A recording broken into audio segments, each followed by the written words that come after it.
I'm going to show you how to do a fast and easy Luma fade in Premiere Pro. To get started, I just added 2 clips to my timeline. The first clip is an overhead shot of trees, and my second clip is a guide that I'd like to fade into the trees for this effect. It helps if your subject that you like to fit in is darker than the back. Okay, let's begin by positioning the clip you'd like to fit in on top of your first clip. Then go over to the Effects panel, type Gradient into the search box. Drag the Gradient Wipe effect onto your top clip. Then make sure your top clip is selected and go over to Effect Controls. Position the time marker at the start of your top clip on your Gradient Wipe. Change the transition completion to 100%.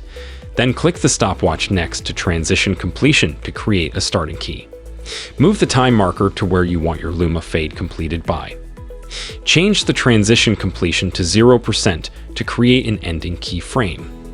Lastly, and make sure you check this invert gradient checkbox. Okay, and now when I play this back, I have a nice looking Luma fade in Premiere. Thanks for watching in. See you next time.